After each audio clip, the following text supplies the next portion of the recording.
Terusnya, kemudian Ustadz Adi Hidayat mengambil sebuah sikap yang itu digunakan oleh dirinya tetapi mempersilahkan para jamaah untuk memilihnya.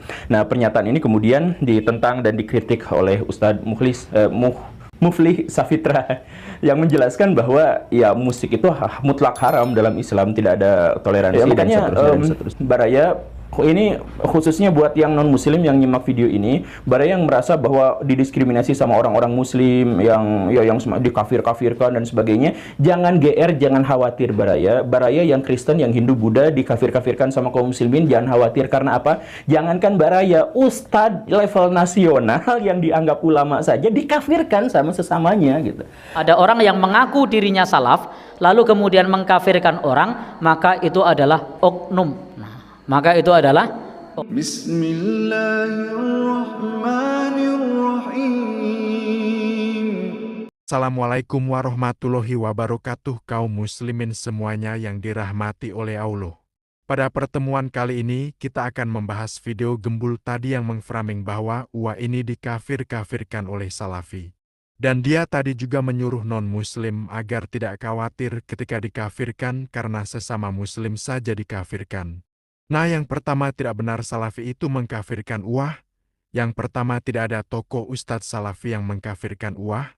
Bahkan Ustadz Muflih Safitra tidak pernah mengkafirkan Uwah. Dan selanjutnya, orang yang jelas mengkafirkan Uwah itu cuma satu orang netizen di Facebook itu aja, yang postingannya viral karena orangnya dicari kokam. Tulan, dan itu namanya oknum. Bahkan kita tidak tahu apakah beliau Salafi betulan. Bahkan para YouTuber Salafi pun gak ada yang setuju dengan postingan orang itu. Contohnya Heri Pras yang justru mengkritik orang yang mengkafirkan Uwah itu. Dan selanjutnya kita simak video Ustadz Mujiman yang satu ini. Baik, ini ada pertanyaan ini. Saya sebenarnya ketika ada pertanyaan seperti ini saya agak enggan menjawab. Kenapa? Karena saya dikira jubirnya Salafi. Nah, ya, karena pertanyaannya adalah apakah manhaj salaf itu suka mengkafirkan? Sehingga ketika saya menjawab itu orang mengira saya jubirnya Salafi. Padahal kemarin saya dapat kiriman dari teman. Saya termasuk yang jarang online ya. Saya dapat kiriman dari teman, itu saya ditahdzir pula oleh orang-orang Salafi di situ, ditahdzir. Ini manhajnya muwazanah. Ini orang Muhammadiyah, bukan dai salaf seperti itu. Ya. Tapi baiklah. Ini pertanyaan ini saya jawab. Yang disebut sebagai manhaj salaf itu adalah keilmuan. Dia bukan organisasi. Jadi manhaj salaf itu keilmuan, bukan organisasi. Maka ketika keilmuannya itu merujuk kepada para salafus soleh, maka dia disebut manhaj salaf. Dia bisa dari organisasi mana saja. Bisa saja ada di mana saja. Kenapa? Karena manhaj salaf itu adalah keilmuan. Nah, ketika kita merujuk kepada ulama madhab yang empat itu salaf. Maka ketika kita merujuk kepada mereka, itu manhaj salaf. Ketika kita merujuk kepada para sahabat, maka itu manhaj salaf. Ketika kita merujuk kepada Nabi SAW, maka itu manhaj salaf. Nah, jadi manhaj salaf itu adalah jalan hidup yang ditempuh oleh para salafus soleh. Nah. Betul kata Ustadz Mujiman. Dengan kita merujuk pada pemahaman Nabi dan para sahabat, maka itu yang disebut manhaj salaf. Jadi manhaj salaf itu bukan ormas. Kita lanjut videonya kaum muslimin.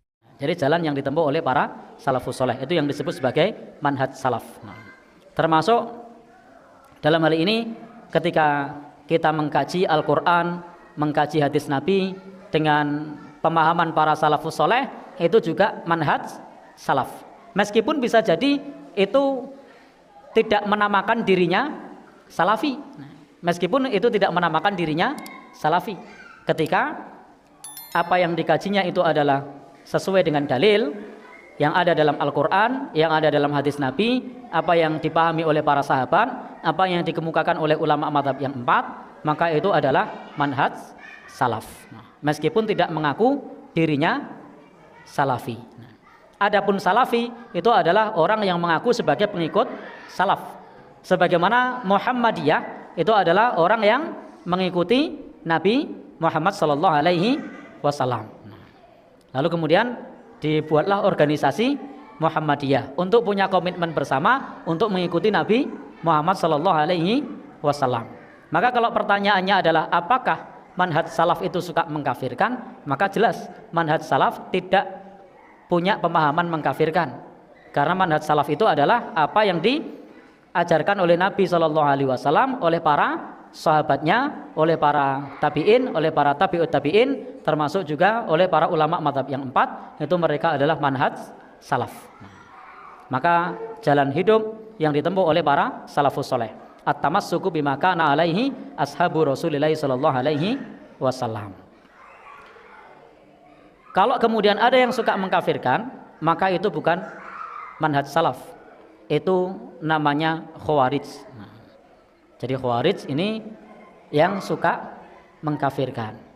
Maka paham takfiri itu ada pada paham orang-orang yang mereka mengkafirkan pelaku dosa besar. Jadi orang-orang khawarij itu mengkafirkan pelaku dosa besar. Dan juga mereka menghalalkan darah kaum muslimin yang dianggap melakukan dosa besar. Yang dianggap melakukan dosa besar, dan itu adalah paham khawarij. Dan paham khawarij ini patut untuk diwaspadai karena menghalalkan darah kaum muslimin, termasuk menganggap negeri ini sebagai negeri kafir yang para orang-orangnya boleh untuk diperangi. Itu namanya paham khawarij. Kaum muslimin, jadi di sini kita tahu bahwa salafi itu tidak suka mengkafirkan. Dan yang biasanya mengkafirkan itu khawarij yang berfahaman takfiri. Dan Ustadz Salafi nggak ada yang suka mengkafirkan apalagi memberontak kepada pemerintah. Kita lanjut videonya kaum muslimin.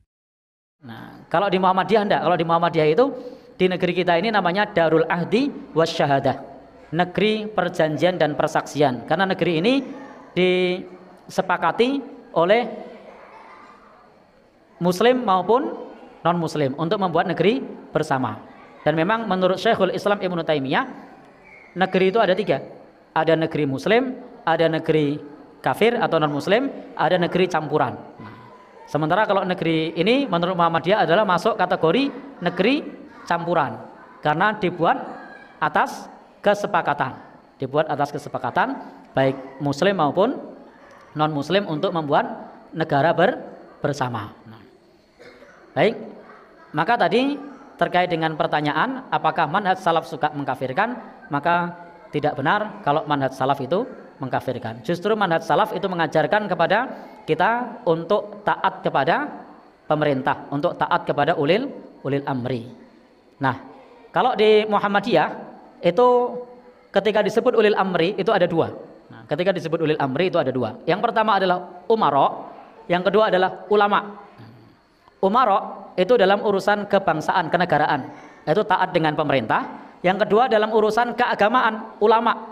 Maka dalam urusan keagamaan kalau di Muhammadiyah taatnya kepada ulama. Ulama di sini adalah maklumat dari PP Muhammadiyah. Nah, jadi pengertian ulil amri menurut Muhammadiyah itu ada umara sama ulama. Nah, umara itu adalah untuk urusan kenegaraan, kebangsaan.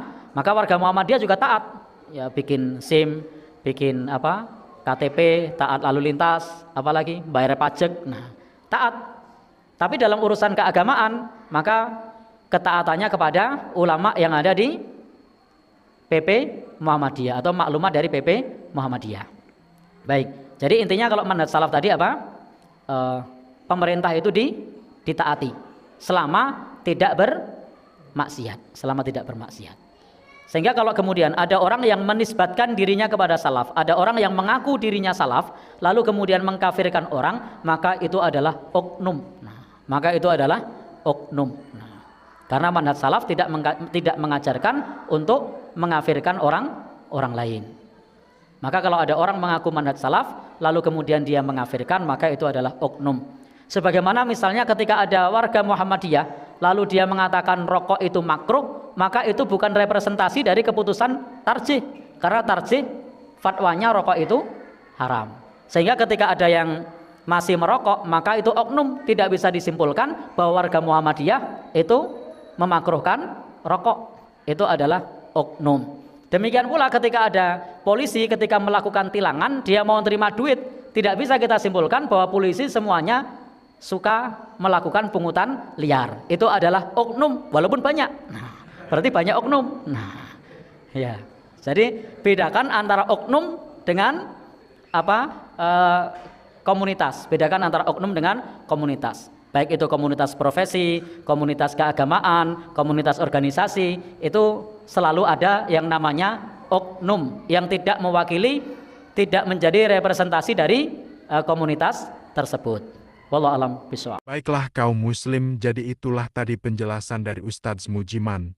Dan di sini kita tahu bahwa kalau ada orang yang mengaku salafi tapi suka mengkafirkan sesama muslim, maka itu oknum. Dan tidak bisa disamakan komunitas dengan oknum. Dan di setiap komunitas memang ada oknum.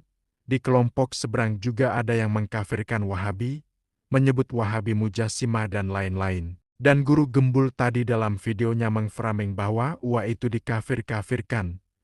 Padahal yang mengkafirkan UA itu cuma satu netizen Facebook itu, tapi di blow up media. Yang terakhir, semoga kita semua ditunjuki dan istiqomah di jalan sunnah. Maaf jika ada salah kata. Wallahu a'lam bishawab. Wassalamualaikum warahmatullahi wabarakatuh.